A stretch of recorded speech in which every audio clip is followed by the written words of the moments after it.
So, there was a recent NASCAR victory that's making some serious waves.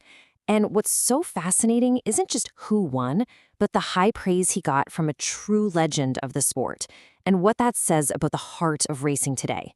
So, let's get into it and break down what it really means to be an old school racer in today's NASCAR. I mean, it really doesn't get much bigger than that. Right after Ryan Preece's win, NASCAR Hall of Famer Mark Martin posts this. Not just a simple congrats, but a specific, powerful label. True old school racer. Coming from a giant of the sport like Mark Martin, believe me, those words carry a ton of weight.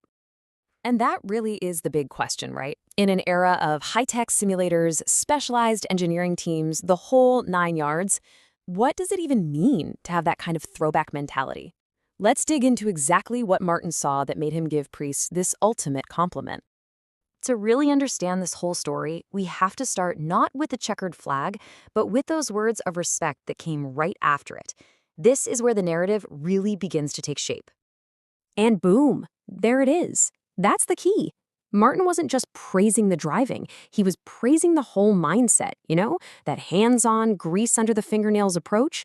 It's a direct shout out to a driver who is deeply, mechanically connected to his car, a genuine throwback in an age where a lot of drivers are masters of the simulator, but maybe not always the garage. So all of this high praise, it was all triggered by Preece's incredible win at the 2026 Cookout Clash at Bowman Gray Stadium. And let me tell you, that victory was anything but easy. So let's take a look at how he actually pulled it off. So what did this old school victory actually look like out on the track? Well, it was a masterclass in navigating total chaos and fighting your way to the front exactly when it mattered most. Okay, the key detail here isn't just the win, it's where he started. Preece didn't start up front with the leaders. He qualified way back in 18th and had to battle his way through almost the entire field to take the lead. That's not just a drive, man, that's a climb. And this was no clean, straightforward Sunday drive. Just look at these numbers. 17 yellow flags. 17. That means constant restarts, constant danger, and just immense pressure. To win a race this choppy, you need a lot more than a fast car. You need unbelievable focus and that classic racer's grit. And this number right here, it shows just how decisive his win was. After all that chaos, Preece crossed the finish line a full 1.752 seconds ahead of William Byron. He didn't just survive the mayhem, he put a giant exclamation point on the end of it. Okay, so let's connect the dots. We've seen the hard-fought win, we've heard the legend's praise. But what specific action, beyond just working on his car, truly cemented this old-school label for him? Well, when he was asked how he was going to celebrate his first ever Cup Series victory, his answer was not what anyone expected.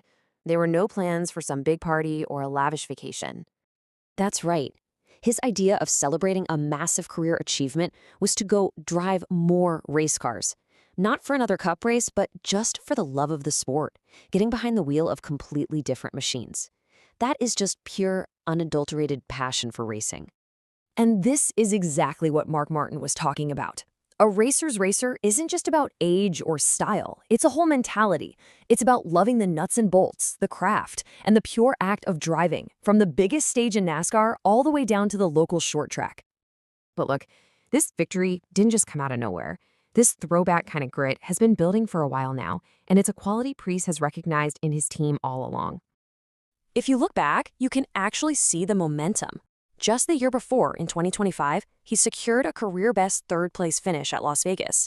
This win at the Clash feels like the clear next step in that upward trajectory, And even in that 2025 race, it wasn't easy.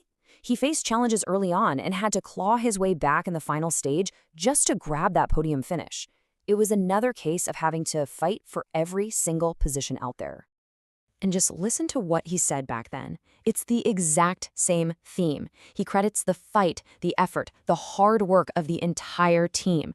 This isn't some new attitude he found after winning. It's the foundation he's been building on this whole time. So let's put it all together. What should we really take away from Ryan Preece's victory and the legendary praise that it inspired? So when you boil it all down, here's what stands out. He earned respect not just for winning, but for how he approaches the sport. He proved that a hands-on, passionate, classic approach can still win in modern NASCAR. He showed he's a driver who thrives in chaos and embodies an ethos that many fans feel is the true soul of racing. In the end, Ryan Preece is more than just the latest race winner. He stands as a symbol of that blue-collar, hard-working spirit that is absolutely essential to the identity of stock car racing. And that leaves us with a fascinating question for the future of the sport. As technology and budgets continue to soar, what is the ceiling for a driver powered by pure grit and a love for the machine? Preece's win suggests that ceiling might just be higher than we think.